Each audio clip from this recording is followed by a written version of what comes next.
Episode 3 वहीं से start होता है जहां पर एपिसोड 2 एंड हुआ था। जहां पर हम देखते हैं कि लूफी जोरो को 3 तलवारें दिखाता है और कहता है कि मुझे पता नहीं था तुम्हारी तलवार कौन सी है, तो इसलिए वो तीनों ले आया। लेकिन जोरो कहता है कि ये तीनों तलवार उसी की है और जिसके बाद जोरो भी लूफी की टीम में शामिल होने के लिए तैयार हो जाता है। ये बात सुनकर लूफी बहुत ज्यादा खुश होता है।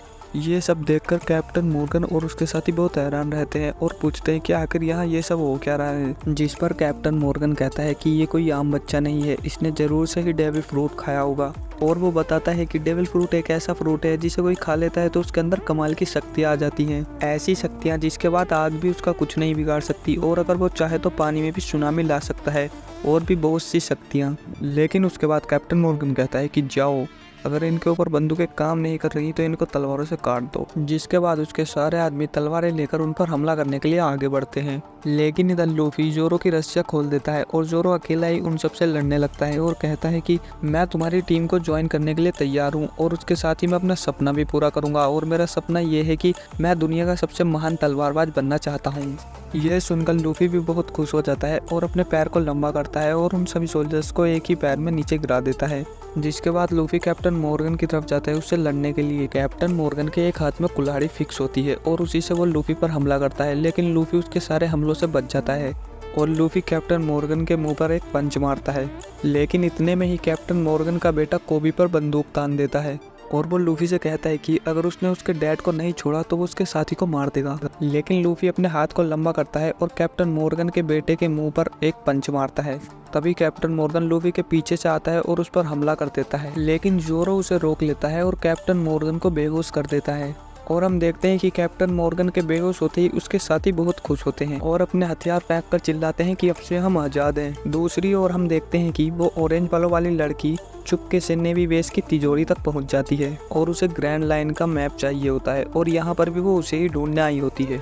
लेकिन जैसे ही वो तिजोरी खोलती है उसके अंदर मैप नहीं होता बल्कि बग्गी नाम के किसी आदमी के बारे में लिखा होता है। इसके बाद हम देखते हैं कि लूफी, कोबी और जोरो वो तीनों ही उस छोटी बच्ची के रेस्टोरेंट में जाते हैं और वहाँ पर जाकर पेट भरकर खाना खाते हैं।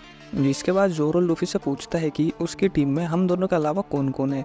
इस पर लूफी कहता है कि अभी तो सिर्फ वो दोनों ही हैं। ये सुनकर जोरो हैरान हो जाता है और कहता है कि वो सिर्फ 2 लोगों को एक टीम समझ रहा है। जिसके बाद जोरो लूफी से उसकी पायरेट शिप के बारे में पूछता है और लूफी उसे वो अपनी छोटी सी बोट दिखाता है जिस पर वो कोबी के साथ वहाँ पर आया था।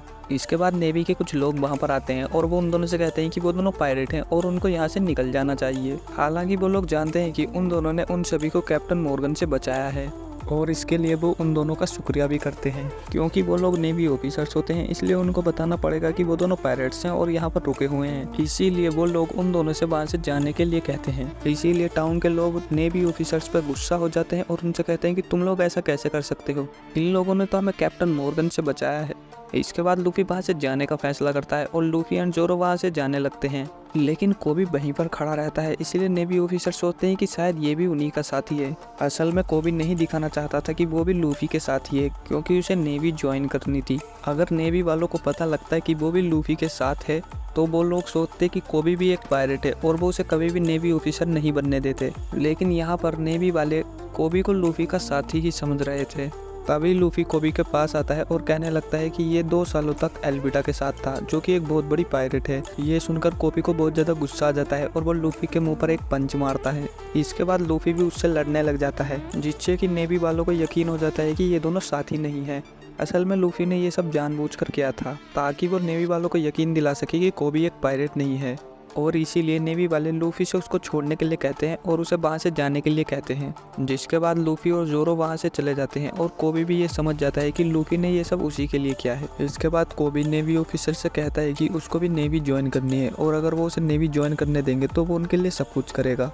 जिसके बाद नेवी ऑफिसर्स कोबी को नेवी ज्वाइन करने देते हैं। जिसके बाद हम देखते हैं कि लूफी और जोरो वहाँ से जा रहे होते हैं, तभी कोबी और टाउन के सभी लोग उन्हें बाय बोलने आते हैं और जब वो दोनों वहाँ से जा रहे होते हैं तो सभी लोग उन्हें सैल्यूट करते हैं और लूफी भी खुश होकर उन्हें बाय बोलता है और वहाँ से चला जाता है। इसके अगले सीन में हम लूफी और जोरो को एक बोट पर देखते हैं जहाँ पर जोरो लूफी से पूछता है कि आखिर तुम किंग ऑफ द पायरेट क्यों बनना चाहते हो।